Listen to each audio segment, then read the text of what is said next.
Good evening आप सभी को।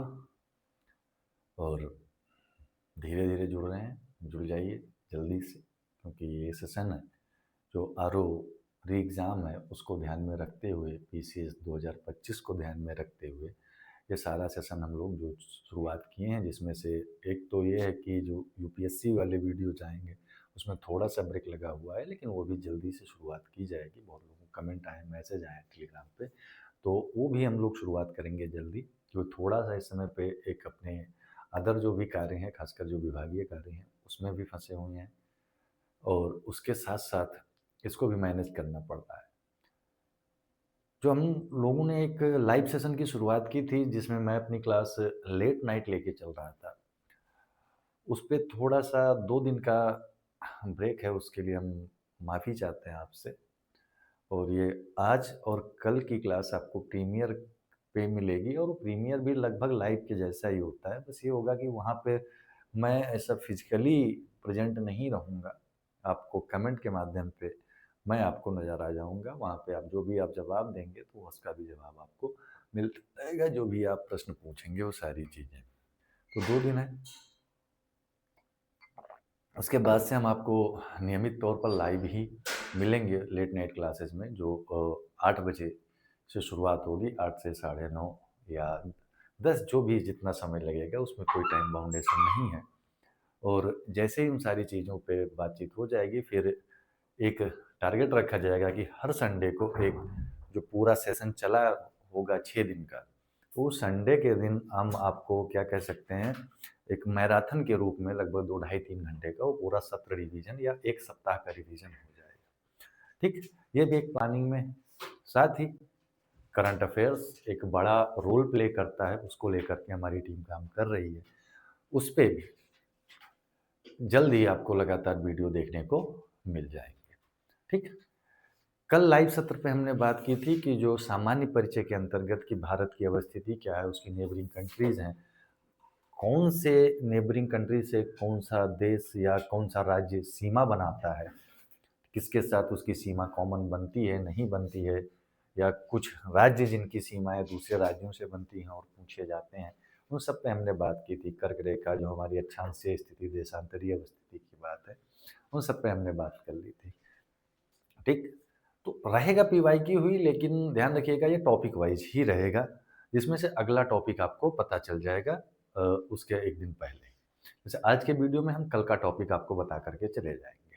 ठीक, आज का टॉपिक क्या है हमारा, पर्वतीय पठारी और मैदानी क्षेत्र के बारे में है। यानी जो भारत की कुल मिलाकर के बात कर लो, जहाँ से एक ठीक ठाक मात्रा में सवाल पूछे जाते हैं, वह है स्थलाकृतियों को लेकर के। अब स्थलाकृतियों को लेकर के जब सवाल पूछे जाते हैं, तो उन स्थलाकृतियों के निर्माण से लेकर के उनकी संरचनाओं को जानने के बाद आपको उम्मीद की जाती है कि आप उन चीज़ों को जानें।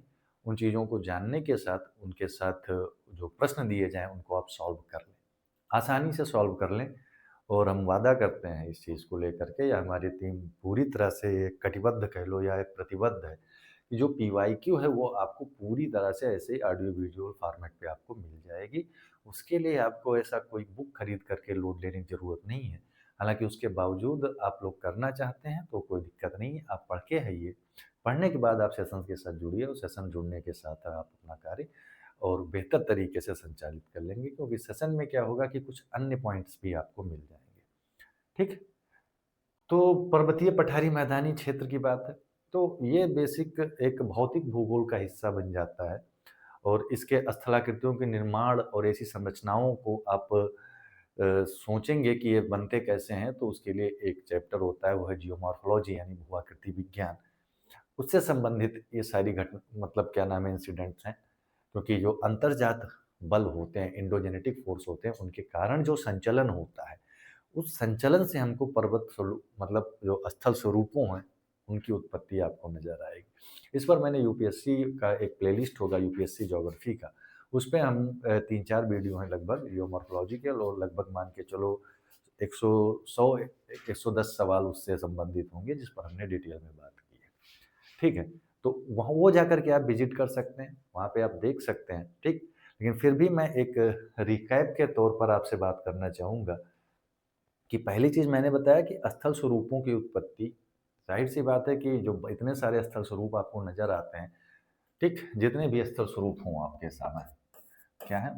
एक तो एक शब्द में हम कवर करने का प्रयास करते हैं कि स्थल स्वरूप क्या है? विभिन्न प्रकार के हैं, कई प्रकार के स्थल स्वरूप हैं।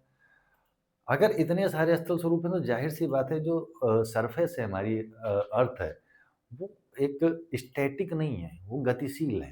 क्योंकि जब स्टैटिक होगा, वही फिर से बात ये है कि अवस्था परिवर्तन की बात की जाए या जब तक नहीं होगा, जब तक उस पर किसी प्रकार का बल नहीं लगेगा, ठीक? तो बल क्या है? बल 2 हो गए। एक तो आपका अंतर्जात बल हो गया, दूसरा आपका बहिर्जात बल हो गया।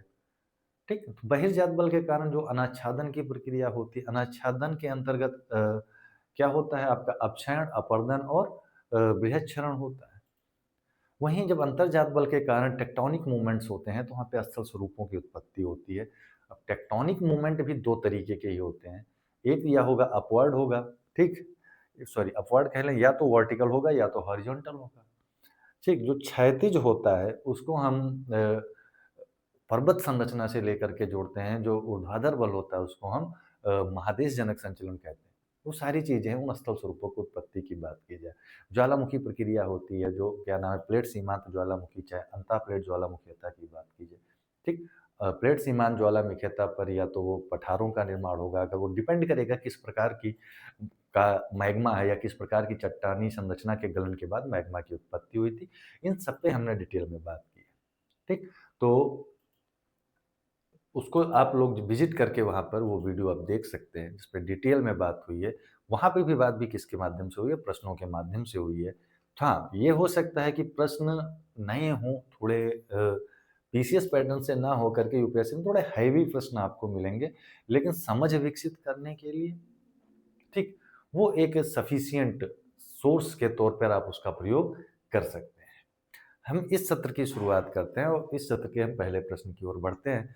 कल हमने लगभग क्या कहते हैं 49 प्रश्न सॉल्व किए थे, उससे आगे लेकर के चलते हैं। जो 50वां प्रश्न है, 50वां प्रश्न और इस सेशन का या इस चैप्टर का जो पहला प्रश्न है, वो है डोडा बेटा चोटी निम्नलिखित में से कौन-सी पहाड़ी श्रृंखला पर स्थित है? डोडा बेटी की बात की जाए तो नीलगिरी पहाड़ियाँ पर हैं और नीलगिरी पहाड़ियाँ कौन से क्षेत्र में पूर्वी घाट या पश्चिमी घाट पर ये आप कमेंट करके हमको बता दीजिएगा। डोडा बेटा, ठीक है, जिसकी ऊंचाई 2637 कितनी है? 2637 मीटर है। हालांकि ये प्रायद्वीपीय भारत की या प्रायद्वीपीय पठार की सबसे ऊंची चोटी नहीं है। प्रायद्वीपीय पठार की सबसे ऊंची चोटी है वो 2695 मीटर की यानी 2695 मीटर की है, वो है अनाईमुडी। और अनाईमुडी कहाँ पर स्थित है? वो अन्नामलाई पहाड़ियों पर स्थित है। तो इसको भी ध्यान में रखना, डोडा बेटा नीलगिरी पहाड़ी की, ठीक, पहाड़ी पर स्थित है। ठीक, तो ये आपका इसका विकल्प हो जाएगा डी, सही चला जाएगा। ठीक, अगले प्रश्न की ओर बढ़ते हैं।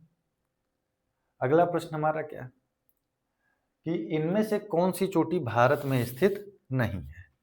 अब भारत में स्थिति की बात की जाए, क्योंकि एक चीज आप देखोगे कि जब भी हिमालय के विस्तार की बात की जाती है, तो हिमालय का विस्तार या उसकी उत्पत्ति की बात की जाए, तो जो एक पैटर्न नजर आता है कि एक तरफ यूरेशियाई प्लेट थी, एक तरफ क्या नाम है भारतीय प्लेट थी, उनके बीच में टेथिस सागर की अवस्थिति थी। धीरे धीरे पहली बार में क्या हुआ, जब प्लेटों का संचलन हुआ और प्लेट संचलन के बाद में क्या नजर आता है कि सबसे पहले टेथिस सागरीय प्लेट यूरेशियाई प्लेट के साथ टकराती है। जो अवसाद निक्षेपण हुए थे उससे ट्रांस हिमालय की उत्पत्ति होती है। धीरे धीरे टेथिस सागर का संकुचन होता है और अंततः भारतीय प्लेट टकराती है किसके साथ? यूरेशियाई प्लेट के साथ। और फिर महान हिमालय का निर्माण होता है और कालांतर में जो उसके अन्य भाग हैं, चाहे वो मध्य हिमालय की बात हो, चाहे लघु हिमालय की बात हो, चाहे फिर क्या नाम है शिवालिक श्रेणियों की बात हो, या फिर आगे जा करके गंगेटिक प्लेन की बात हो, या जलोढ़ और मैदान की बात हो, जो नदियों के द्वारा लाए गए अवसादों के निक्षेपण से वो बने हुए हैं। तो इनका जो विस्तार है, हिमालय का विस्तार, वो केवल भारत में तो ठीक है, आपको नंगा पर्वत से लेकर के नामचा बरवा तक नजर आ जाएगा, ठीक है। लेकिन केवल भारत में है ऐसा सही नहीं है, वो अन्य राज्यों में भी है, सॉरी अन्य देशों में भी है। जैसे अगर मैं राज्य शब्द का प्रयोग करूँ तो थोड़ा सा ध्यान में रखिएगा कि क्योंकि मैं एक तो ज़्यादातर समय जो क्लासेस ऑफलाइन लेता हूँ, वहाँ पे पॉलिटी पे बात करता हूँ, तो मैं राज्य का भी संदर्भ वही देश वाला ही चलता है, जिसकी एक संप्रभुता हो, एक पूरा क्या नाम है, जनसंख्या हो, उसकी अपनी एक सीमा हो, भौगोलिक प्रदेश हो, तो उस सेंस पे ही, ठीक है।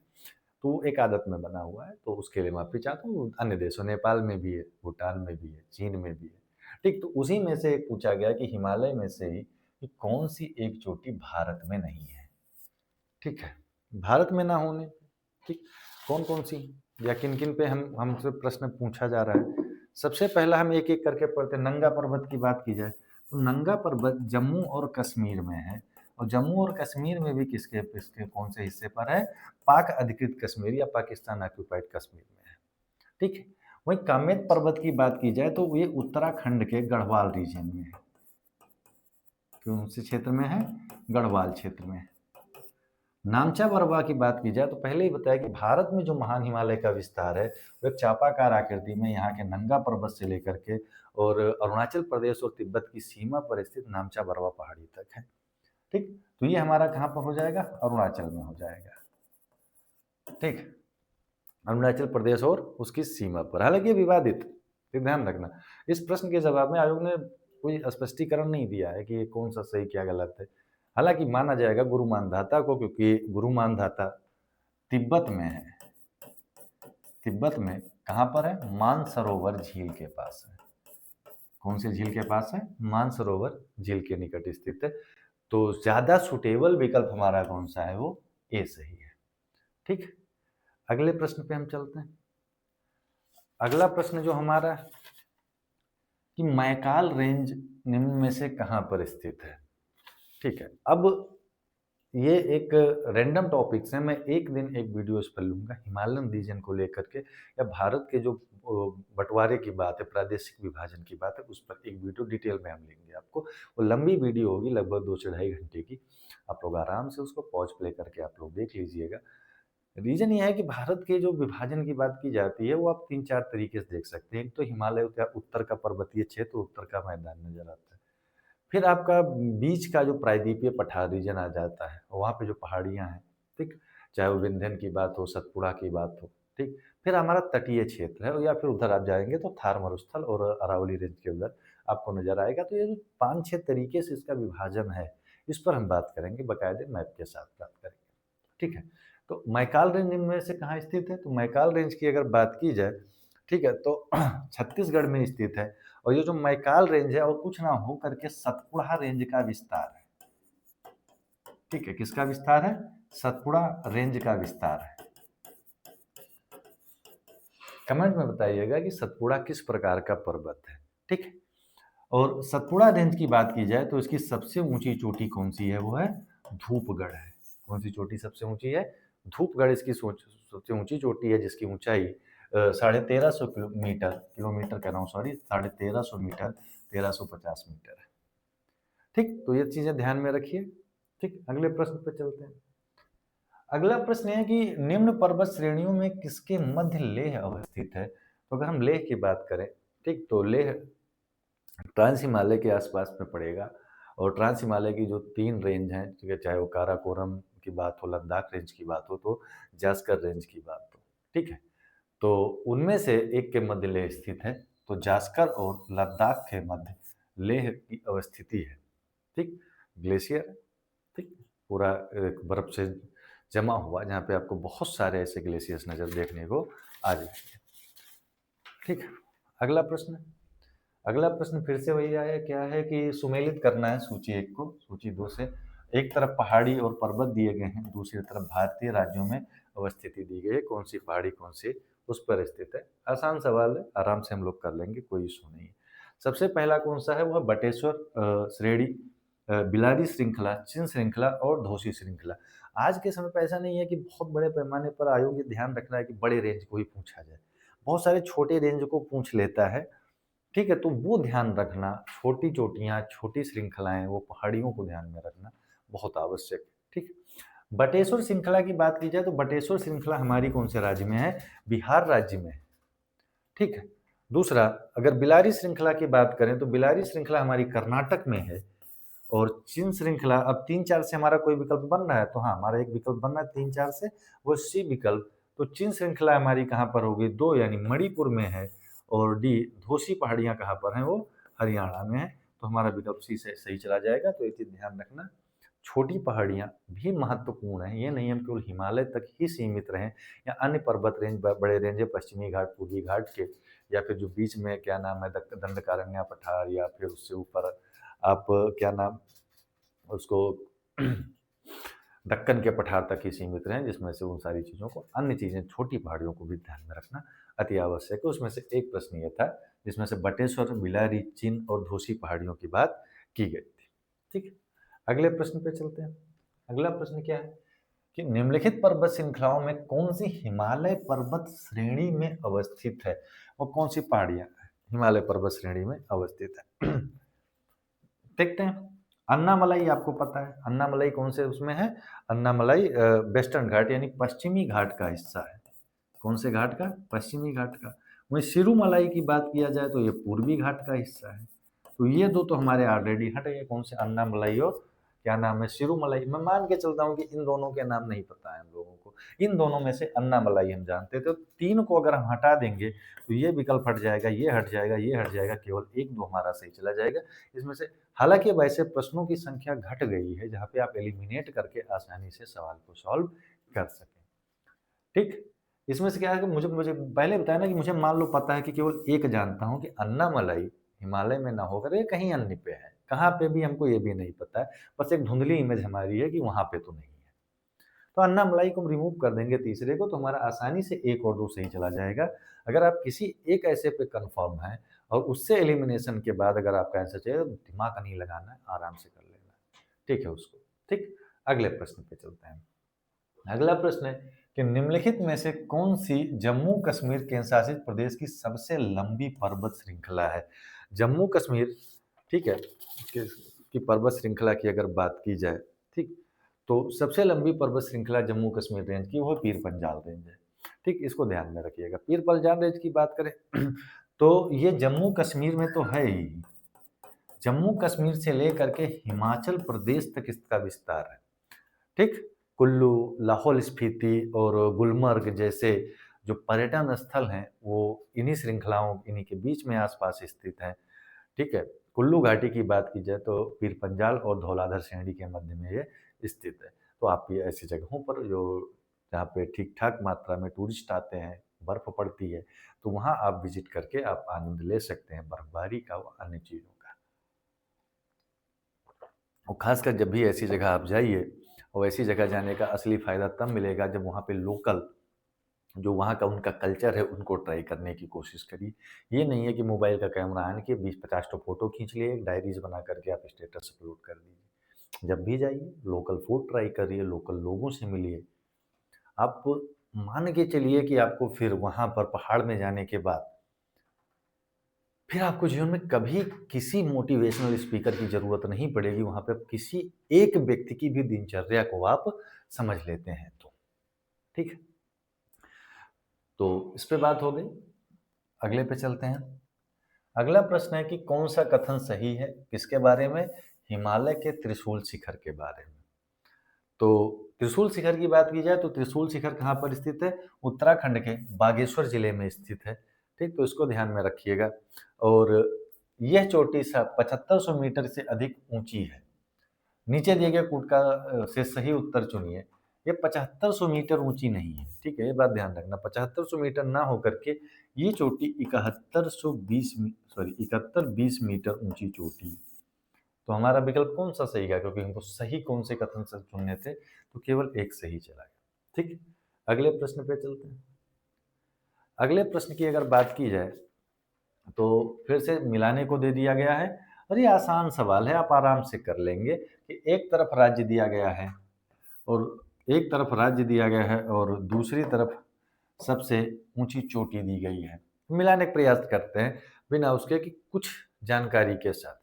एक तो हमको पता है कि अगर राजस्थान की जब भी बात आती है तो राजस्थान में एक ही रेंज है प्रमुख रूप से, वह है अरावली रेंज, जिसका विस्तार आपका हरियाणा से होते हुए दिल्ली तक लगभग 800 किलोमीटर के आसपास विस्तार है। यानी जो राष्ट्रपति भवन है वो, उसको भी अगला नाम दिया जाता है, रायसीना हिल्स दिया जाता है। वो भी एक मान के चलिए कि वो पहाड़ पर ही स्थित है, उसका दूसरा नाम है। तो राजस्थान की जब भी बात की जाएगी तो ध्यान रखेंगे कि जो वहाँ का सबसे ऊंची चोटी है वो है गुरु शिखर चोटी है। और गुरु शिखर पे भी कौन सा, माउंट आबू है। ठीक, तो गुरु शिखर यानी दूसरे का बी का हमारा कौन सही चला जाएगा, 3 सही चला जाएगा। और बी का हमारा 3 सही है, तो बी का 3 केवल एक जगह पर है और यहाँ से हमारा पूरा सवाल सॉल्व हो जा रहा है। ठीक, तो बाकी अन्य पढ़ लेते हैं। अगर बी का 3 है तो ए तमिलनाडु का क्या हो जाएगा, 4 हो जाएगा। तमिलनाडु की सबसे ऊंची चोटी कौन सी है, वो है डोडा बेटा है। नागालैंड की बात की जाए तो नागालैंड की सबसे ऊंची चोटी कौन सी है, वो माउंट सारामाती है। और फिर मध्य प्रदेश की बात की जाए तो मध्य प्रदेश, अभी हमने बात की थी कि सतपुड़ा रेंज की सबसे ऊंची चोटी कौन सी है, धूपगढ़ चोटी है। ठीक, तो ये आसान था। सबसे आसान सवाल ऐसे होते हैं जहाँ पे एक का जवाब मालूम होते हुए हमको सारे सवालों के जवाब मिल जाते हैं। ठीक, अगले प्रश्न पे चलते हैं। अगला प्रश्न क्या है हमारा कि अरावली श्रेणी की, वही बात है, फिर से मैं कल की वीडियो में बताया कि ऐसे सवाल पूछना, ठीक है, मुझे लगता है कि मैं हिमाकत कर रहा हूँ मैं, ठीक है, क्योंकि आप लोग तैयारी कर रहे हैं बढ़िया, मुझे पता है कि आप लोग वेल प्रिपेयर्ड हैं और ऐसे सवाल, मजाक चल रहा है। ठीक, तो आप बताइए अरावली रेंज कहाँ पर स्थित है, मैं इसको क्वेश्चन मार्क करके छोड़ दे रहा हूँ, आप लोग इसको कमेंट में आप जवाब दे दीजिएगा। ठीक, अगले प्रश्न पे। अगला प्रश्न है कि निम्नलिखित श्रेणियों से मेरे को दक्षिण से उत्तर की ओर क्रम में व्यवस्थित कीजिए तथा नीचे दिए गए कूट का सही उत्तर चुनिए। इसको आपको फिर से बात कहा गई कि वो अरेंजमेंट की बात आ गई, और अरेंजमेंट से अगर आप पीसीएस क्या नाम है इस बार का देखे होंगे, 2024 का पीसीएस का एग्जाम देखे होंगे, तो भरा पड़ा था, पटा पड़ा था, इससे लेकर के कालक्रम के हिसाब से अरेंज कीजिए, उत्तर से दक्षिण अरेंज कीजिए। ठीक है, और ऐसे सवालों से पूरा पूरा पेपर पटा पड़ा था, तो ध्यान में रखिएगा। एक एक करके बात करते हैं, और ये भी ध्यान रखना कि दक्षिण से उत्तर अरेंज करना नहीं है, ये नहीं कि उत्तर से दक्षिण कराओ। सबसे पहले देख लो काराकोरम, पहले नंबर पे काराकोरम होगा, ये सबसे उत्तर वाली है। ठीक है, तो काराकोरम 4 से शुरू कर दो आप, काराकोरम के बाद फिर आप लद्दाख, फिर जास्कर, तो 4 3 1 और 2 कर दो, और 4 3 1 2 खैर विकल्प में नहीं है, लेकिन हाँ बनाया जा सकता है कंफ्यूज करने के लिए आपको। ठीक, दक्षिण से उत्तर की बात की जाए तो सबसे उत्तरी हिस्सा जो हमारा है, अगर ट्रांस हिमालय की बात की जाए सबसे उत्तर, तो आप देखेंगे फिर काराकोरम है, लद्दाख है, फिर जास्कर है। ठीक, और फिर जब ग्रेट हिमालय पे आएंगे तो फिर जो हमारी अगली श्रेणी आएगी उसमें से वो धौलाधर श्रेणी आ जाएगी, ग्रेट हिमालय के विभिन्न हिस्सों को ऐसे मानते हुए। तो फिर आपको पता चल गया कि काराकोरम अगर सबसे उत्तर की ओर है तो डी का 4 होना चाहिए, यानी जो पहला है सबसे उत्तर होगा, यानी सबसे पीछे होगा, क्योंकि हमको दक्षिण से उत्तर जाना है, तो डी 4 कहाँ पर है, 1 पर है। ठीक, तो सबसे पहले श्रेणी हमारी कौन सी होगी, जो सबसे दक्षिण में है वो धौलाधर श्रेणी है। उसके बाद में फिर कौन सी होगी, वो फिर जास्कर होगी, क्योंकि काराकोरम लद्दाख जास्कर, फिर लद्दाख होगा, और फिर क्या होगा, काराकोरम होगा। तो हमको यहाँ पे बस केवल इतना ध्यान रखना है कि थोड़ा सा विजुअलाइजेशन और थोड़ा सा जानकारी, ज़्यादा नहीं, जो इन ऐसे प्रश्नों के लिए आवश्यक है। अगर ये हो जाता है तो बहुत आसानी से पेपर कर लेंगे और आप एक बेहतर स्थिति में रहेंगे क्वेश्चंस के। ठीक, अगले प्रश्न पे चलते हैं, और फिर से वही पूछा गया कि पर्वत श्रेणियों को उनकी अवस्थिति के अनुसार, अब यहाँ पे किधर पूछ लिया गया, नॉर्थ से साउथ पूछ लिया गया है, और नॉर्थ से साउथ में दे दिया गया है कौन सा, नंदा देवी, केटू, अनाईमुडी और डोडा बेटा की बात। अगर इन पर्वत शिखरों के बारे में आप थोड़ा सा जानते हैं कि कौन से राज्य में स्थित है, तो नंदा देवी की बात की जाए तो नंदा देवी हमारा कहाँ पर स्थित है, यूनाइटेड किंगडम में, सॉरी उत्तराखंड में स्थित है। अगर केटू की बात की जाए तो ये कश्मीर में है, गाडविन ऑस्टिन केटू। अनाईमुडी की बात की जाए तो अनाईमुडी हमारी कहाँ पर है, ये केरल में है, अन्नामलाई पर्वत। और डोडा बेटा कहाँ है, वो है तमिलनाडु में, अभी हमने बात की थी। अब आराम से उत्तर से दक्षिण इसको व्यवस्थित कर दीजिए आप। सबसे उत्तर में कौन होगा, कश्मीर होगा, कश्मीर के बाद फिर क्या होगा, वो है उत्तराखंड होगा। तो अब 2 और 1 सबसे पहले आएंगे, हालांकि वो 2 ऑप्शन पे हमारा मैच कर रहा है। फिर क्या होगा, तमिलनाडु होगा, फिर केरल होगा, चोटियों की बात की जाए अनाईमुडी की, तो 2 1 4 3 हमारा एक अभीष्ट विकल्प होगा, वही सही होगा। ठीक, अगले प्रश्न पे चलते हैं। अगले प्रश्न की बात करें कि कुमायूं हिमालय निम्नलिखित में से किन दो नदियों के बीच स्थित है। ये बहुत महत्वपूर्ण सवालों में से एक बनता है, एक बात ध्यान रखना। इनके बारे में थोड़ा सा बात कर लेते हैं, क्योंकि इनका जो क्या नाम है, प्रादेशिक विभाजन है हिमालय का, जिस व्यक्ति ने किया था उसका भी नाम पूछा जाता है। जो उन्होंने लैंडमार्क्स माने थे, या जिन जिन नदियों के क्षेत्रों के बीच की स्थिति को ध्यान में रखते हुए उन्होंने किया था, वो भी महत्वपूर्ण है। दूसरा, इनका क्रम, या कौन सा हिमालय कितना लंबा है, उनका क्रम भी महत्वपूर्ण है। तो एक बात ध्यान रखते हैं कि जो हिमालय के प्रादेशिक विभाजन की बात की जाती है, ठीक है, हिमालय के प्रादेशिक विभाजन की बात अगर करते हैं, तो हिमालय का प्रादेशिक विभाजन एक व्यक्ति हैं सिडनी बुर्रार्ड। किसने? सिडनी बुर्रार्ड ने किया था। और उन्होंने पूरे हिमालय को 4 भागों में बांटा था। कितने भागों में बांटा था? 4 भागों में। सबसे पहला उन्होंने बताया था पंजाब हिमालय। कौन सा हिमालय? पंजाब। पंजाब के बाद उन्होंने बताया कुमायूं हिमालय। कौन सा? कुमायूं। कुमायूं हिमालय के बाद उन्होंने उसको बोला था नेपाल हिमालय, और नेपाल के बाद असम हिमालय या पूर्वोत्तर का हिमालय। ठीक।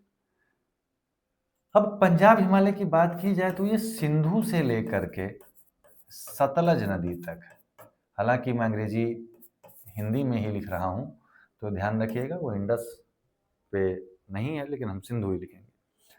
सिंधु से लेकर के सतलज तक, सतलज से लेकर के काली तक, और काली से लेकर के तीस्ता तक, और तीस्ता के बाद तीस्ता से लेकर के ब्रह्मपुत्र तक, ये हिमालय का प्रादेशिक विभाजन सिडनी बुर्रार्ड भाई साहब ने किया था। ठीक, तो सिडनी बुर्रार्ड भाई साहब ने बताया। अब इसमें से ये तो चलो ठीक हो गया कि 4 हैं। आपका एक सवाल यहाँ से हो जाएगा कि कुमायूं हिमालय निम्नलिखित में से किन दो नदियों के बीच में है, तो सतलज और काली नदी के बीच में स्थित है। आपका विकल्प मिल गया। लेकिन अगर यहीं से फिर से आपसे पूछ लिया जाए कि हिमालय के प्रादेशिक विभाजन में कि इनको जो चारों रेंज बनाए गए हैं सिडनी बुर्रार्ड के द्वारा, इनको उनके उसके घटते क्रम में या बढ़ते क्रम में व्यवस्थित कीजिए। तो कुमायूं हिमालय की, सॉरी, पंजाब हिमालय की बात की जाए तो ये पंजाब हिमालय 560 किलोमीटर में विस्तृत है। कितने किलोमीटर में? 560 किलोमीटर में। वहीं कुमायूं हिमालय की बात की जाए तो 320 किलोमीटर में विस्तृत है। ठीक है। और वह आगे चल जाते हैं, नेपाल हिमालय की बात की जाए तो नेपाल हिमालय हमारा 800 किलोमीटर में है, और असम हिमालय हमारा 750 किलोमीटर में विस्तृत, इसका विस्तार है 750 किलोमीटर। अब अगर पूछ लिया जाए कि सबसे बड़ा कौन सा है, ठीक, वो है नेपाल। क्रम क्या हो जाएगा? नेपाल, असम, पंजाब और फिर कुमायूं हिमालय। इनमें से सबसे छोटा कौन सा है? वो है कुमायूं हिमालय। ठीक। अगले प्रश्न पे चलते हैं। अगला प्रश्न क्या है कि सूची 1 और सूची 2 को सुमेलित करना है, और सुमेलित करने में आप लोग माहिर हैं, और कोड का प्रयोग करके बताना है। ठीक। क्या है? कुछ चोटियां पर्वत दिए गए हैं और उनके राज्य दिए गए हैं। चलो इसको भी जुगाड़ लगा कर सॉल्व करते हैं। जैसे हमको एक पता है, जो पहले से भी हम पढ़ते आ रहे हैं, कि नंदा देवी कहाँ पर है? उत्तराखंड में है। अब सी का एक ढूंढते हैं। चलो सी का एक हमारा, यानी ये विकल्प हमारा हट गया, ये विकल्प हमारा हट गया। ठीक। उसके अलावा हमको नहीं पता। सी का हमारा एक सही है। अब हमको मान लो अगस्त मलाई के बारे में पता है, अगस्त मलाई, ठीक, के बारे में पता है, और अगस्त मलाई हमको पता है कि कहाँ पर ये अवस्थित है, केरल में अवस्थित है। तो बी और सी के बारे में, बी का 3, सी का 1, यानी विकल्प हमारा ए सही चला जाएगा। ठीक है। अब वैसे बाकी कर लेते हैं। नोकरेक रेंज कहाँ पर है? मेघालय में है। ठीक है। अगस्त मलाई कहाँ पर है? केरल में है। नंदा देवी कहाँ पर है? वो है उत्तराखंड में है। और बच्चा दिहांग दिबांग कहाँ पर है? वो फिर कहाँ पर हो जाएगा? आपका अरुणाचल प्रदेश में हो जाएगा। तो अभीष्ट विकल्प हमारा ए सही चला जाएगा। ठीक। अगले प्रश्न पे चलते। अगले प्रश्न की अगर हम बात करें तो प्रश्न है कि बृहद हिमालय को किस नाम से भी जाना जाता है, यानी जो हमारा ग्रेटर हिमालय है वो किस नाम से जाना जाता है? तो ग्रेटर हिमालय को एक हिमाद्री के नाम से क्योंकि जाना जाता है, और क्योंकि आप देखोगे कि हिमालय का ही अगर संधि विच्छेद करेंगे तो हिम प्लस आलय में बनाएंगे आप उसको, तो हिम का मतलब होता है बर्फ, और बर्फ के साथ साथ जिस जो बर्फ का घर हो, आलय का मतलब होता है रहने का स्थान या निवास स्थान। तो जो बर्फ का घर है उसे हम क्या कहते हैं, हिमालय कहते हैं, और उसी को हिमाद्री भी कह सकते हैं। बाकी काराकोरम और शिवालिक ये दो उसकी श्रेणियां हैं, और हिमाचल तो हमारे यहाँ पे एक राज्य है। ठीक, तो आंचल नहीं है, वो हिमाद्री है या हिमालय। अगला प्रश्न, निम्नलिखित में से किस प्रदेश में इलायची यानी कार्डमम पहाड़ियां स्थित हैं? तो कार्डमम पहाड़ियों की बात की जाए तो तमिलनाडु में स्थित हैं। हालांकि इसमें भी एक डाउट है। ठीक, ये ध्यान रखना कि जो कार्डमम पहाड़ियां हैं वो केरल और तमिलनाडु की सीमा पर स्थित है, केरल और तमिलनाडु की सीमा पर। लेकिन जब दोनों विकल्प में है तो जो आयोग ने मान के रखा है तो हम उसको कैसे नकार दें? तो आयोग तमिलनाडु मान के चल रहा है तो हम भी क्या मान के चलेंगे? तमिलनाडु ही मान के चलेंगे, क्योंकि विकल्प में केरल भी है। ठीक, अगला प्रश्न, अगला प्रश्न है कि हिमालय पर्वत श्रेणी के संबंध में निम्नलिखित में से कौन सा या कौन से कथन सही है? मुख्य हिमालय परतदार चट्टानों से जीवाश्महीन है, या ये बात एकदम से सही है कि अगर मुख्य हिमालय की बात करते हैं तो उसका निर्माण परतदार चट्टानों से, क्योंकि अवसादन जहाँ पे भी वलित पर्वतों का निर्माण होगा वहाँ उससे पहले अवसादन की प्रक्रिया होना भी आवश्यक है। अगर इसी चीज़ को आप एग्जाम्पल से समझना चाहें तो जब प्रशांत महासागरीय प्लेट का टकराव उत्तर अमेरिकी या दक्षिण अमेरिकी प्लेट के साथ हुआ तो वहाँ पे अवसाद थे, तो वहाँ पे रॉकी एंडीज जैसे एक वलित पर्वतों का निर्माण हुआ। वहीं जब उसके विपरीत जाकर के क्या नाम है प्रशांत महासागर का टकराव फिर यूरेशियाई प्लेट से होता है, तो वहाँ पर आपके क्या नाम है उधर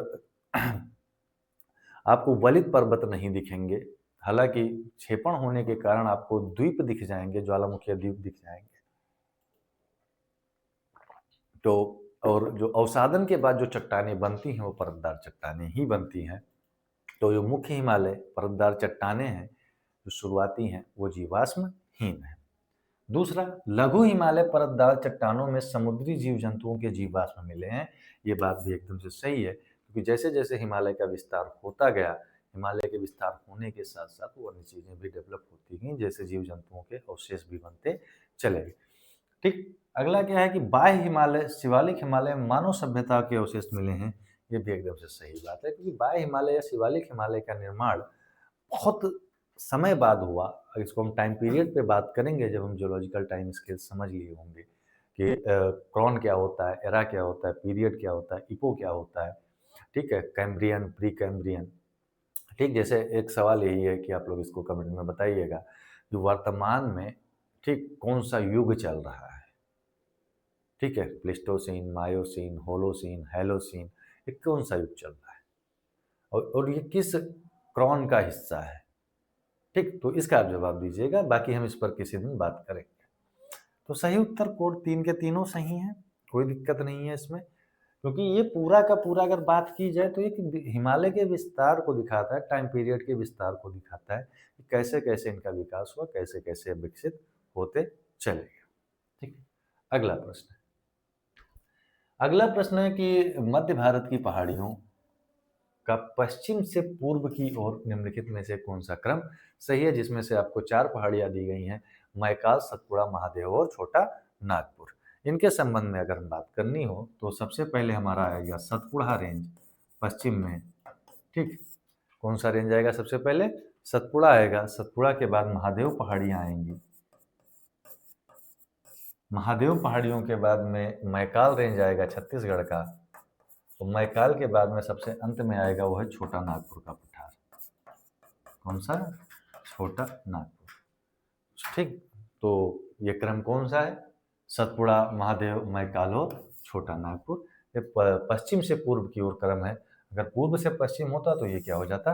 रिवर्स होता, फिर छोटा नागपुर, मैकाल, महादेव और सतपुड़ा हो जाता। आपको एक क्रम पता होना चाहिए और क्रम के साथ में आप आराम से उसको रिवर्स करके दूसरा क्रम आप सॉल्व कर सकते हैं, कोई उसमें दिक्कत नहीं है। अगले प्रश्न पे चलते हैं कि मणिपुर पहाड़ियां से घिरा इम्फाल बेसिन, ठीक है, एक सुंदर उदाहरण है किसका? तो जो वो इम्फाल बेसिन उदाहरण हो एक सरोवरीय मैदान का। अब सरोवरीय मैदान कैसे बनता है? मान लो कोई झील है और उस झील में लगातार तलछटों का जमाव होता गया या गाद का जमाव होता गया या मलबे का जमाव होता चला गया।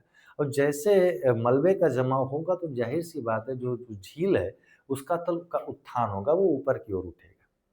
और उसके उत्थान के बाद परिणामस्वरूप जो जिस मैदान का निर्माण होता है उसको हम सरोवरीय मैदान कहते हैं। तो इम्फाल बेसिन एक बेहतरीन एग्जाम्पल है किसका, एक सरोवरीय मैदान का। अगला प्रश्न हमारा है सुमेलित करना है, करते हैं। एक तरफ राज्य दिया गया है और एक तरफ सबसे ऊंची चोटी दी गई है। ठीक, केरल बताइए भाई, केरल की सबसे ऊंची चोटी कौन सी है? चलो आज आप लोगों को जैसे मिलाते हैं, वो अनाईमुडी है। नागालैंड की सबसे ऊंची चोटी कौन सी है? वो है सारामती है। उत्तराखंड की सबसे ऊंची चोटी कौन सी है? वो नंदा देवी है। तमिलनाडु की सबसे ऊंची चोटी कौन सी है? वो है डोडा बेटा है। मिल गया। अब लिख लेते हैं कि अभी हम पहले ही लिख लिया, तो केरल अनाईमुडी 3, बी 4, सी 2 और डी 1। तो 3 4 2 1 कहाँ पे लिखा हुआ है? वो है विकल्प सी में लिखा हुआ है। ये चीजें होती है ना कि ह्यूमन एरर को कम करने के लिए अगर आप इतना समय होता है, ये 2 सेकंड लिख लीजिए, ह्यूमन एरर घट जाएंगे। नहीं तो जल्दबाजी में मिलाने में कहीं नजर थोड़ी सी हटी तो दुर्घटना घटी। ठीक, इसीलिए दुर्घटना से देर भली, और इतना समय होता है पास करने भर का। ठीक, अगला प्रश्न है कि पश्चिमी घाट के संबंध में निम्न कथनों पर विचार करना है कि पश्चिमी घाट के संदर्भ में क्या स्टेटमेंट दिए गए हैं। ठीक, बात करते हैं कि करके। पहला ही स्टेटमेंट ये है कि ये एक मतलब फॉल्टेड है, फॉल्टेड माउंटेन है। कैसा पर्वत है ये? भ्रंशोथ पर्वत है। ठीक, बात तो एकदम से सही बात है कि फॉल्ट के बाद में इसका निर्माण हुआ है, और यह ताप्ती नदी के मुहाने से कन्याकुमारी अंतरीप तक, कहाँ से? ताप्ती नदी से लेकर के कन्याकुमारी अंतरीप तक इसका विस्तार है, पूरे के पूरे इसका पर्वत। दूसरा स्टेटमेंट है कि इसका पूर्वी ढाल क्रमशः नीचा होता हुआ पठार है। ठीक, बात तो सही कि जब भी आप पश्चिमी घाट को देखेंगे तो पश्चिमी घाट का जो पश्चिमी हिस्सा है, महासागरीय तट है, वो पर्वत के रूप में है। लेकिन जैसे जैसे आप नीचे की तरफ आएंगे या पूर्व की तरफ आएंगे तो एक उसकी ऊंचाई और ढाल की तीव्रता दोनों कम होती हुई नजर आएगी। और दोनों कम होती हुई नजर आने के साथ साथ में क्या होगा कि ये आपको नजर आएगा एक पठारी संरचना के रूप में। ठीक, तो ये स्टेटमेंट हमारा एकदम से सही है। तीसरा स्टेटमेंट है कि इसका उत्तरी खंड लावा यानी बेसाल्ट से आच्छादित है। ये बात भी सही है कि ये जो पूरा का पूरा पश्चिमी घाट है वो भ्रंश कगार पर स्थित है, जो अफ्रीका से अलग होते समय इसकी उत्पत्ति हुई थी। तो ये स्टेटमेंट भी सही है, क्योंकि हमको पता है कि जब पैंजिया का विखंडन हुआ और पैंजिया के विखंडन के पश्चात में जब भारत अलग हुआ उससे, और अलग होने के साथ में जब मतलब भारत का विकास हुआ, ऑस्ट्रेलिया न्यूजीलैंड अलग हुए, जब कॉन्टिनेंटल ड्रिफ्ट थ्योरी की बात करेंगे या महाद्वीपीय विस्थापन सिद्धांत की बात करेंगे तो वहाँ पे हम इस पर डिटेल में बात करेंगे कैसे इनका निर्माण हुआ है।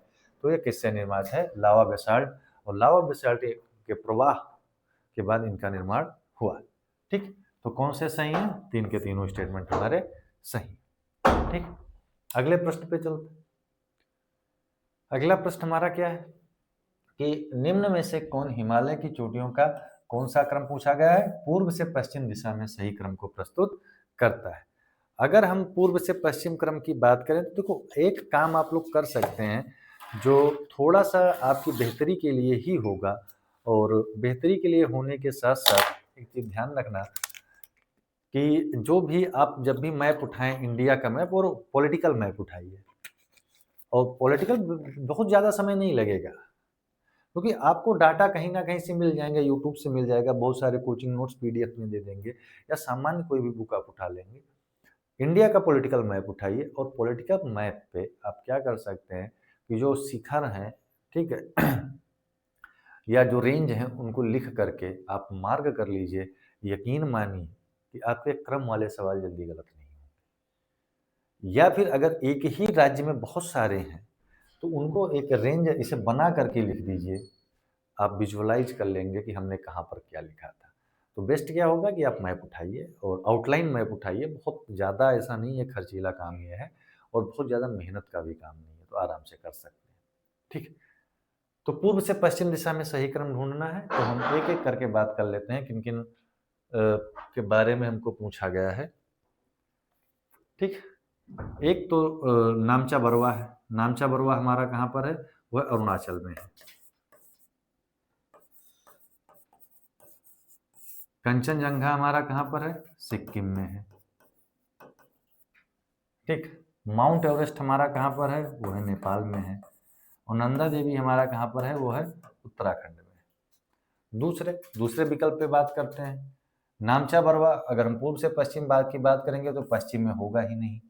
ठीक, फिर से नामचा बरवा कंचन नंदा देवी उत्तराखंड में, उससे पहले आपका अगर पूर्व में पड़ जाएगा माउंट एवरेस्ट पड़ जाएगा, ये नहीं होगा। ठीक, कंचनजंगा फिर से वही बात है, ये ज़्यादा पूर्व में पड़ जाएगा किसके? माउंट एवरेस्ट के, तो ये भी नहीं होगा। तो हमारा अभीष्ट विकल्प होगा वो सी होगा, क्योंकि आप देखेंगे पूर्व से पश्चिम की बात करते हैं तो नामचा बरवा अरुणाचल, सिक्किम, नेपाल और उत्तराखंड, ये पश्चिम की ओर आते हुए ये सारी चीज़ें आपको नजर आ जाएंगी। ठीक, अगले प्रश्न पे चलते हैं। तब तक मैं पानी भर लूँ, आप लोग इस प्रश्न को पढ़िए। कि उत्तर प्रदेशीय हिमालय का सर्वोच्च शिखर है। उत्तर प्रदेशीय हिमालय की बात की जाती है और उत्तर प्रदेशीय हिमालय का सर्वोच्च शिखर इनमें से जो है वह नंदा देवी है। और नंदा देवी कहाँ पर स्थित है? उत्तराखंड में स्थित है। और उत्तराखंड में स्थित होने पर उसके साथ साथ इनकी ऊंचाई उसकी ऊंचाई कितनी है? 7,817 मीटर। कितनी है? 7,817 मीटर। ठीक, अगले प्रश्न पे चलते हैं। अगला प्रश्न क्या है कि निम्नलिखित में से कौन सा एक युग्म सही सुमेलित नहीं है? पीर पंजाल, लघु हिमालय, पोटवार, कुमायूं हिमालय, केटू, काराकोरम, करेवा, कश्मीर की घाटी। ठीक, पीर पंजाल लघु हिमालय में ही है, एकदम से सही बात। ठीक, दूसरा पोटवार एक पठार है, ठीक है, पाकिस्तान में स्थित है। तो अगर पोटवार बेसिन या पोटवार पर पटका पठार है वो पाकिस्तान में है, तो कहाँ से हमारा कुमायूं हिमालय का हिस्सा हो जाएगा? जबकि कुमायूं हिमालय की बात की जाती है तो कहाँ से है? सतलज से लेकर के, ठीक है, कौन सी नदी के बीच में? काली नदी के बीच में। अभी हमने बात की थी पिछले प्रश्न में। ठीक, बाकी केटू काराकोरम में स्थित है और करेवा एक मैदान है जो जलोढ़ निक्षेपण का निक्षेपित मैदान है और यहाँ पर केसर की बहुत बढ़िया खेती होती है। ठीक, पंपोर और पंपोर के अलावा श्रीनगर जो सबसे बड़ा मार्केट है किसका? केसर का। तो सही सुमेलित नहीं हो, पोटवार है, पोटवार है और पोटवार क्या है? एक पाकिस्तानी पठार है जो कुमायूं हिमालय का हिस्सा नहीं। अगले प्रश्न पे चलते हैं। अगला प्रश्न है कि निम्नलिखित में से कौन सा महाराष्ट्र में स्थित नहीं है? या जो महाराष्ट्र का हिस्सा नहीं है, महाराष्ट्र में इसकी अवस्थिति नहीं। अगर महाराष्ट्र की स्थिति की बात की जाए तो महाराष्ट्र की पहाड़ियों की बात की जाए तो बालाघाट, हरिश्चंद्र, सतमाला, ये सारी पहाड़ियाँ कहाँ की हैं? महाराष्ट्र की हैं। और कौन सी पहाड़ी है जो नहीं है? वो है मांडव। मांडव की पहाड़ियाँ महाराष्ट्र की ना होकर के कहाँ की हैं? ये कहाँ की पहाड़ी है? वो है गुजरात की पहाड़ी है। ठीक, अगले प्रश्न पे चलते हैं। अगला प्रश्न ये है कि उत्तर से दक्षिण की ओर पहाड़ियों का क्या है? दक्षिण से उत्तर की ओर, किसकी ओर? सदर्न साउथ टू नॉर्थ, इसको हमको अरेंज करना है और अरेंज कर लेंगे हम लोग, कोई दिक्कत नहीं है, आराम से। बस हमको क्या है कि हमको राज्य पता होने चाहिए। जाहिर सी बात है, नागा पहाड़ियाँ कहाँ पर हैं? नागालैंड में। ठीक, नागा पहाड़ियाँ कहाँ पर हैं? नागालैंड में। पीर पंजाल हमारा कहाँ पर है? लघु हिमालय में, अभी हमने बात की थी। ठीक, पीर पंजाल कहाँ पर है? लघु हिमालय में। दूसरा, कैमूर की पहाड़ियाँ कहाँ पर हैं? मध्य प्रदेश, बिहार। ठीक, मध्य प्रदेश, बिहार राज्य और उसके साथ कैमूर पहाड़ियों की बात की जाए तो उत्तर प्रदेश में भी स्थित है। ठीक, अब सतमाला पहाड़ियों की बात की जाए तो सतमाला पहाड़ियाँ कहाँ पर हैं? महाराष्ट्र में हैं, अभी हमने बात की थी। हरिश्चंद्र, सतमाला जैसे रेंज कहाँ पर है? वो है महाराष्ट्र में स्थित है। अब करना क्या है? हमको उत्तर से दक्षिण चलना है। चलते हैं। ठीक, उत्तर से दक्षिण की ओर हम लोग चलते हैं, सॉरी, दक्षिण से उत्तर की ओर चलते हैं। तो पहला ध्यान में रखेंगे कि जो पीर पंजाल श्रेणी है, जो लघु हिमालय का हिस्सा है, ये लघु हिमालय हमारा विस्तार कहाँ तक है, वो हिमाचल प्रदेश में है। कहाँ पे इसका विस्तार आपको मिल जाएगा, वो है हिमाचल प्रदेश में इसका विस्तार मिल जाएगा आपको। तो सबसे उत्तर इनमें से कौन सा राज्य हमारा है, वो है हिमाचल प्रदेश है। तो यानी तीसरा जो कहाँ पर होगा, सबसे अंत में होगा, और तीसरा सबसे अंत में कौन से ऑप्शन में है, वो बी ऑप्शन में है।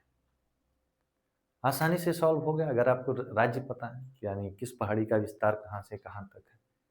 ठीक, अब उसके हिसाब से बाकी आप ध्यान कर लीजिए कि सबसे दक्षिण में कौन होगा, वो सतमाला होगा।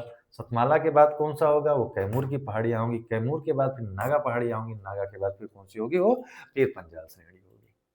ठीक, अगले प्रश्न पे चलते हैं। क्यों, ये वहां पे विद्वता प्रदर्शन करने के लिए बहुत सारे अन्य विकल्प हैं, लेकिन यहाँ पर सबसे पहला हमारा जो उद्देश्य है कि प्रश्न सही हो जाने चाहिए। पहला और अंतिम उद्देश्य क्या होना चाहिए, वो प्रश्न सही होना चाहिए, और प्रश्न सही होना और इन टाइम होना।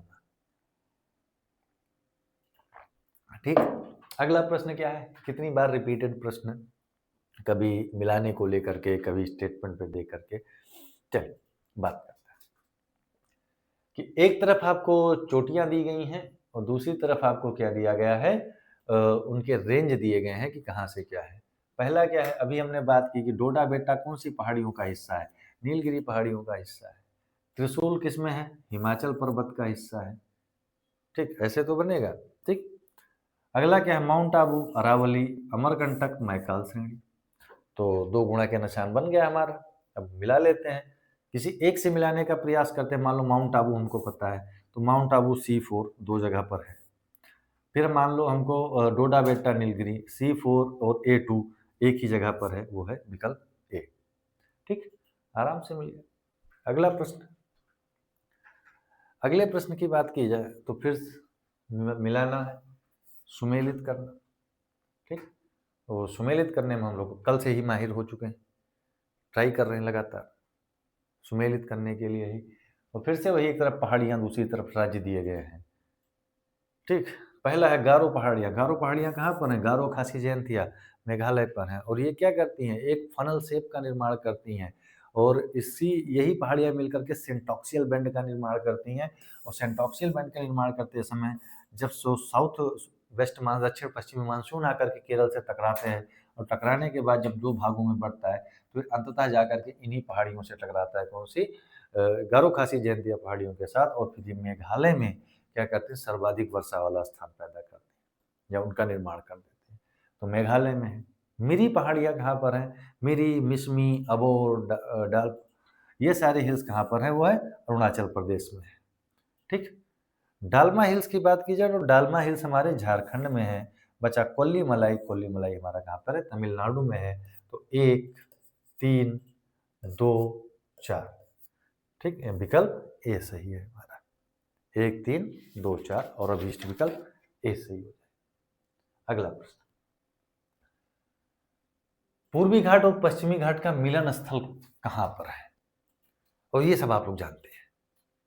ठीक, ऐसे मिलन स्थलों के बारे में आप लोग बहुत कायदे से जानते हैं, तो मिलन स्थलों की बात की जाती है। ठीक, तो कहाँ पर है पूर्वी घाट और पश्चिमी घाट का मिलन स्थल, आपको अपना नहीं बताना है, पूर्वी पश्चिमी घाट का बताना है। तो वो पहाड़ियाँ कौन सी हैं, वो पहाड़ियाँ कौन सी हैं, नीलगिरी पहाड़ियाँ हैं, जहाँ पर पश्चिमी और पूर्वी घाट आपस में मिलते हैं। ठीक, केरल, कर्नाटक, तमिलनाडु।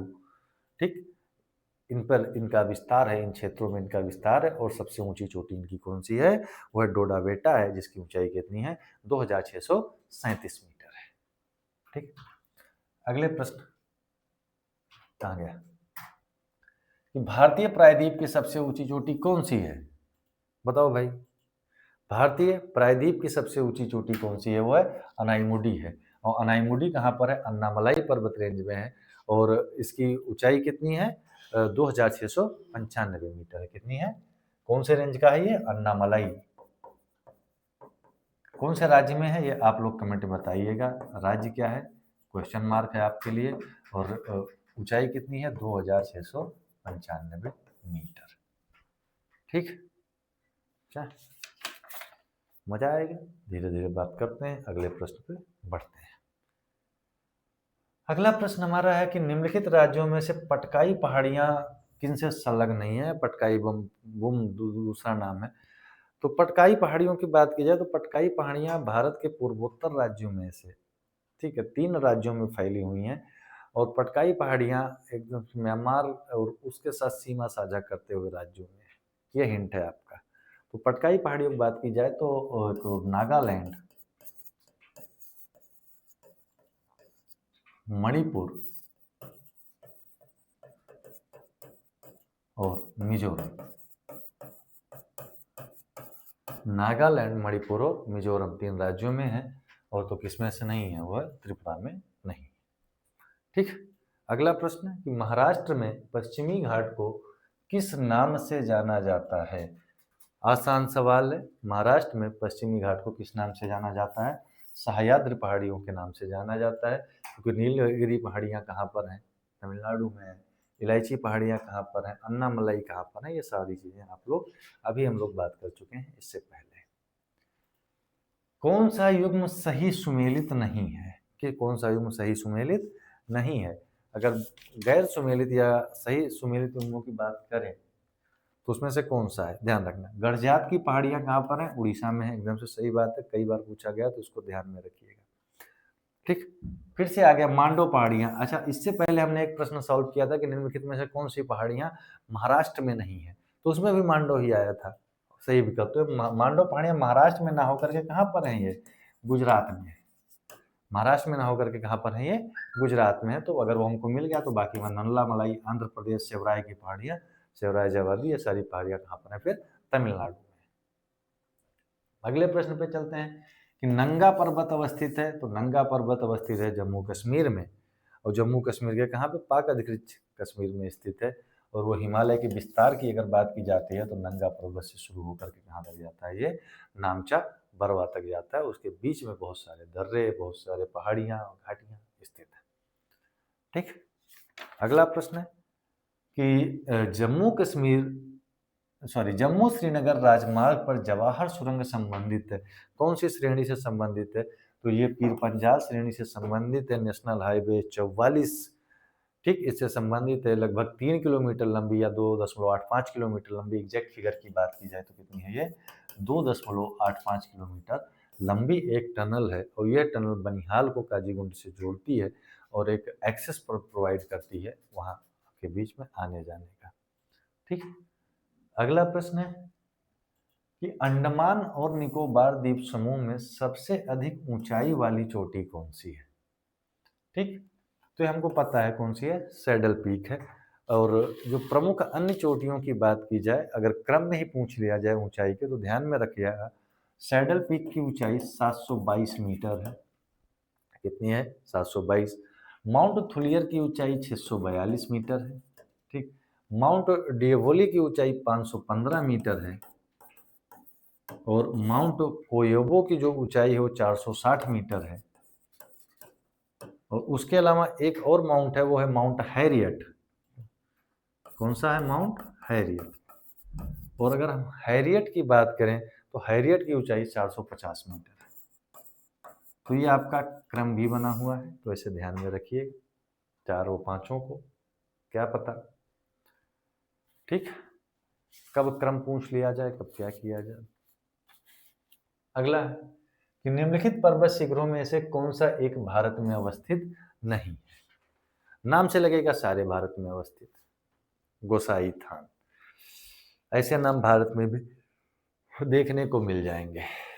ठीक, सॉरी। बाकी इन 3 कामेत, नंदा देवी और त्रिशूल की बात की जाए तो ये सारे कुमायूं हिमालय का हिस्सा है। कौन से हिमालय का, कुमायूं हिमालय का। और कुमायूं हिमालय कहाँ से कहाँ तक है, एक कमेंट में बताइएगा। इससे पहले आप सिडनी बुर्राड़ के प्रादेशिक विभाजन की बात कर चुके हैं। और गोसाई थान कहाँ पर है, ये पर्वत कहाँ पर है, चाइना में है, यानी चीन में। ठीक। अगले प्रश्न पे चलते हैं। अगला प्रश्न क्या है कि निम्नलिखित में से कौन सा सबसे नवीन पर्वत श्रेणी है। तो भारत में सबसे नवीन पर्वत श्रेणी की बात की जाए तो वो विंध्य है। ठीक, सॉरी, विंध्य की बात कर रहे हैं, सबसे नवीन विंध्य नहीं है। अगर शिवालिक ऑप्शन में है तो फिर कौन सा होगा, वो शिवालिक ऑप्शन में होगा। और ये ह्यूमन एरर्स होती हैं कि हम पढ़ते नहीं। मैंने भी नहीं पढ़ा, सबसे नवीन आया, मुझे लगा कि जो ऑप्शंस होंगे उनमें बिंदि और शिवालिक साथ में नहीं होगा शायद, तो इस वजह से सबसे नवीन क्या है, शिवालिक है, ध्यान में रखना। और उसका पोतवार बेसिन कोसी नदी तक है, और ये मायोसिन काल से प्लेस्टोसिन काल तक इसका निर्माण हुआ है। ठीक, कौन से काल से, मायोसिन काल से लेकर के प्लेस्टोसिन काल तक इसका निर्माण हुआ। ठीक, अगले प्रश्न, सबसे प्राचीन रेंज कौन सा है, वह अरावली रेंज है। अगला प्रश्न है, मिलाना है, मिलान करते हैं। एक तरफ पर्वत क्रम है और उसका प्रकार दिया गया है। ऐसे सवाल आसान होते हैं, आराम से आप कर लेंगे कि हिमालय कैसा है, वो एक वलित पर्वत है। ठीक है, हिमालय कैसा पर्वत है, हमारा वलित पर्वत है। सह्याद्री कैसा है, पश्चिमी घाट का नाम है तो बृहस्पति पर्वत है। तो ए का 2, बी का 1 कहाँ पर है भाई, सी ऑप्शन में है, विकल्प मिल गया। राजमहल कैसा है, ज्वालामुखी पर्वत है। नीलगिरी कैसा है, अवशिष्ट पर्वत है। ठीक, तो हमारा मिलान सफल रहा। तो ये आसान सवाल है, क्योंकि अब आसान इसलिए लग रहा है कि इससे पहले जो प्रश्न आए उन पे हमने बात कर ली थी। फिर से सुमेलित करना है सूची 1 का सूची 2 से, चलो करते हैं। कि मध्य भारत में कौन सा पर्वत स्थित है, इसमें से बताइए मध्य भारत में कौन सा है, तो वह विंध्य रेंज है। तमिलनाडु में कौन सा है, बताओ भाई, दूसरे का कौन सा होगा, तमिलनाडु में कौन सा होगा, नीलगिरी होगा। राजस्थान में कौन सा होगा, अरावली रेंज होगा। झारखंड में कौन सा होगा, वह राजमहल पहाड़ियां होंगी। 2 4 1 3 कहीं पे मिल रहा है, पहले ही विकल्प में मिल जा रहा है। ठीक, तो ऐसे करके आप मिला लेंगे बस। हाँ, एक बार मैं कह रहा हूँ उतना आप काम करके देखिएगा, और वो काम करने के बाद आपको ऐसा महसूस होगा कि हाँ, आपकी जो मैपिंग है या जो भारत के भौतिक प्रदेशों की बात की जाती है उस पर आपकी एक अच्छी पकड़ बन जाएगी। और काम वही करना है कि आपको मार्क करना है आउटलाइन मैप पर। ठीक, अगले प्रश्न पे चल रहे हैं। अगला प्रश्न हमारा है कि धौलाधर और पीर पंजाल की महत्वपूर्ण श्रेणियां अवस्थित हैं। और धौलाधर और पीर पंजाल की बात की जाए तो महान हिमालय में अवस्थित हैं। ठीक है, ट्रांस हिमालय में पहले मैं बात कर चुका हूं, केवल 3 रेंज हैं, वो है काराकोरम, लद्दाख और जास्कर। ठीक, काराकोरम और लद्दाख और जास्कर। काराकोरम और लद्दाख के बीच में जो घाटी बनती है, इससे सिंधु की सहायक नदी श्योक बनती है, जो आगे जा करके लद्दाख और जास्कर के बीच में जुड़ जाती है, जिसको हम ITSZ बोलते हैं, इंडस सांगपो सचर जोन। ठीक, वहीं लद्दाख रेंज के बारे में एक बात ध्यान रखना कि लद्दाख रेंज की एक चोटी है जिसका नाम है माउंट राकापोसी। कौन सा, माउंट राकापोसी। ये विश्व की सबसे बड़ी तीव्रतम ढाल की चोटी है। तीव्रतम ढाल का मतलब क्या होगा कि ये लगभग समकोणिक आकार में जाकर के इसकी चोटी बन जाएगी। ठीक, तो ये ध्यान रखना, छोटा सवाल था। अगला प्रश्न है कि राजस्थान मरुस्थल अथवा थार मरुस्थल में निम्नलिखित में से किसका विस्तार है। ठीक, तो थार मरुस्थल की बात की जाए तो फिर से मैं बता दे रहा हूँ कि अभी थोड़ा उसको याद रखिएगा कि प्लेस्टोसीन या अभिनव जमाव है। हालांकि इस पर हम बात करेंगे आगे, जब कालक्रम के हिसाब से सारी चीज़ें पढ़ेंगे, कहाँ पे कौन से क्रम की चट्टानें हैं, कैसा विकास हुआ है, उस पर हम कुछ प्रश्न लेकर के आएंगे जिस पर बात की जाएगी। ठीक, अगला प्रश्न है कि पटकाई पहाड़ियां भारत को अलग करती हैं। अभी हमने बात की थी पटकाई पहाड़ियों के में से पूछे प्रश्न आया था कि उनका विस्तार कौन से राज्यों में है, तो हमारी मतलब उस समय पर बात हुई थी कि पटकाई पहाड़ियां पूर्वोत्तर क्षेत्र में स्थित हैं, और पूर्वोत्तर क्षेत्र में उस देश के साथ सीमा साझा करती हैं, उनको अलग करती हैं। वो देश कौन सा था, वो था म्यांमार के साथ। और कौन से राज्य थे, नागालैंड था, मणिपुर था और मिजोरम था। अगला प्रश्न है कि बद्रीनाथ अवस्थित है, कहाँ पर अवस्थित है बद्रीनाथ, तो बद्रीनाथ मध्य हिमालय में अवस्थित है। ठीक है, और बद्रीनाथ हमारे यहाँ पे जो सनातन परंपरा या हिंदू परंपरा है, उनके 4 धामों में से एक है। और वहाँ पर एक मठ है, उसका नाम जोशी मठ है, वहाँ पे आप लोग जाइए, घूमिए। और जो क्या नाम है, अलकनंदा का उद्गम स्थल है, तो वहाँ से थोड़ी दूरी पर स्थित है। हिंदुस्तान का जो पहले आखिरी गांव था, प्रथम गांव माणा गांव है, वो वहाँ पर है। तो आप लोग जब भी जाइएगा घूमिएगा, क्योंकि माना गांव और बद्रीनाथ चार धाम में से एक है। चार धाम कौन से हैं? वो एक तो आपका बद्रीनाथ हो गया, दूसरा आपका क्या नाम है, द्वारिका हो गया, जगन्नाथपुरी और रामेश्वरम हो गया। ये आदिगुरु शंकराचार्य के द्वारा बसाए गए चार धाम थे, और उनका काम यही था कि जो सनातन परंपरा है, वो उस परंपरा के प्रचार प्रसार को लेकर के, उसको संरक्षित करने को लेकर के। अलकनंदा नदी का उत्तर सतोपंथ झील वहाँ से उतरती है, बद्रीनाथ के समीप वो आपको देखने को मिल जाएगा। और वहीं फिर आपको ये नज़र आएगा कि जहाँ से पांडव स्वर्ग की ओर बढ़े थे, ठीक, तो वो सारी चीज़ें आपको नज़र आएंगी। दूध सा क्या नाम है, वसुधाराज झरना भी आपको थोड़ी दूर पे नज़र आएगा, बद्रीनाथ से आसपास ही। ठीक, तो ये अलकनंदा नदी के तट पर है बद्रीनाथ, चार धामों में से एक है। ठीक, तो ध्यान रखिएगा। और ये कहाँ पर है? मध्य हिमालय में स्थित है। केदारनाथ चार धामों में नहीं आता है, केदारनाथ पंच केदार में आता है। ये छोटे चार धाम जो क्या नाम है, उत्तराखंड के चार धाम मान लीजिए, इसमें से केदारनाथ, बद्रीनाथ, गंगोत्री, यमुनोत्री है। लेकिन जो प्रमुख चार धाम है, उसमें कौन सा है, सवाल पूछे जाते हैं कल्चर से या फिर जहाँ से आप इसका हिस्सा बैठा सकें।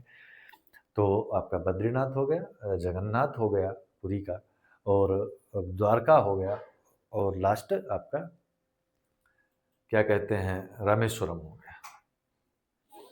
अगला प्रश्न है कि केटू के बाद निम्नलिखित में से कौन द्वितीय सर्वोच्च पर्वत शिखर है भारत का? ठीक, तो केटू के बाद जब भी बात की जाएगी तो बात आएगी फिर से कंचनजंगा की ही, क्योंकि केटू की ऊंचाई है वो 8,611 मीटर है। ठीक, कंचनजंगा की बात की जाए तो 8,500 क्या 48, हाँ सॉरी 98 है, 8,548 सॉरी 98 मीटर है। और सबसे ऊंचा कौन सा है? सबसे ऊंचा आपका हो गया कौन सा? Mount Everest. हालांकि माउंट एवरेस्ट भारत में नहीं, 8,848 मीटर। ठीक, कितना है? 8,848 मीटर। ये भारत में नहीं है, कहाँ पर अवस्थित है? नेपाल में स्थित है। ठीक, अगला प्रश्न है कि इंदौर के समीप स्थित जानाव या जाना पाव पहाड़ी, ठीक, कहाँ पर है? जाना पाव पहाड़ी की बात की जाए तो जाना पाव पहाड़ी चंबल नदी का, ठीक, और जाना पाव को क्या कहते हैं कि परशुराम की जन्मस्थली भी माना जाता है, जाना पाव पहाड़ी को ही। तो वो चीज़ ध्यान में रखना जाना पाव पहाड़ी के बारे में। और परशुराम जो इस समय पे काफ़ी ट्रेंड में चलते हैं कि हम परशुराम के वंशज हैं, हालांकि हमको उनके बारे में कुछ भी नहीं पता होता है, बस कहने के लिए हम कह सकते हैं। अगला प्रश्न है हमारा कि धूपगढ़ सर्वोच्च शिखर है, ठीक है। धूपगढ़ सर्वोच्च शिखर कहाँ का है? तो धूपगढ़ सर्वोच्च शिखर पहले भी बात हो चुकी है, कौन सी श्रेणी का है? वो है सतपुड़ा रेंज का सर्वोच्च शिखर है, और जिसकी ऊंचाई पे भी हमने बात की थी कि 1350 मीटर इसकी ऊंचाई है। इस पर हम पहले बात कर चुके हैं, 1350 मीटर की ऊंचाई पर। अगले प्रश्न पे हम चलते हैं कि भारत में सर्वाधिक प्राचीन पर्वत कौन सा है? तो भारत में सर्वाधिक प्राचीन पर्वत कौन सा पर्वत श्रेणी है? वो अरावली पर्वत से आर्कियन क्रम की चट्टानें यहाँ पर पाई जाती हैं। इनका विकास बहुत प्राचीन काल में हुआ है। और एक अवशिष्ट पर्वत है जिसकी सबसे ऊंची चोटी गुरु शिखर है, कहाँ पर? माउंट आबू पर है।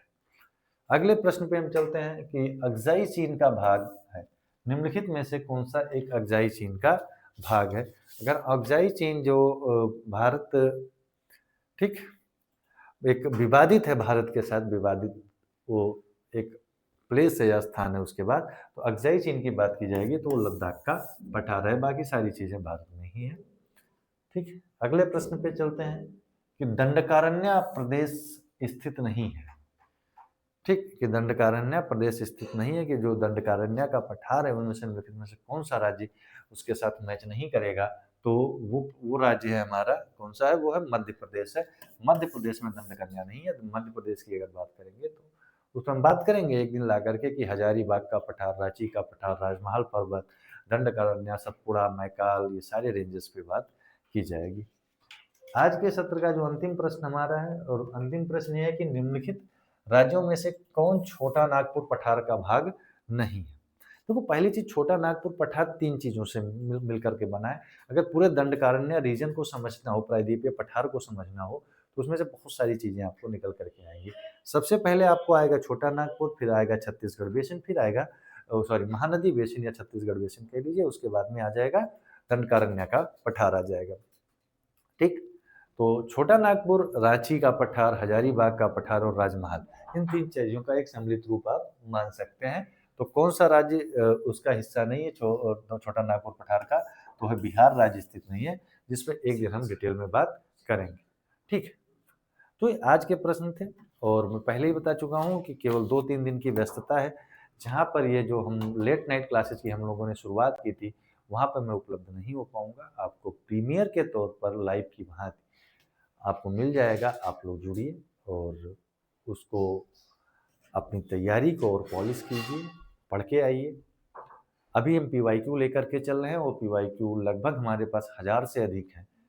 तो अभी इसका समय सीमा थोड़ी-सी बढ़ाई जाएगी क्योंकि 50 क्वेश्चंस तक हम लोगों के साथ क्या होगा कि बहुत लंबा समय चला जाएगा क्योंकि हम लोगों के पास समय कम है। समय सीमा यानी क्वेश्चन का नंबर बढ़ा करके हम इस पर कार्य कर लेंगे। 50 का 75, 75 का 100 करेंगे, धीरे-धीरे करके बढ़ाएँगे, जिससे आप लोग भी उसके साथ आप एडजस्ट होते चले जाएँ।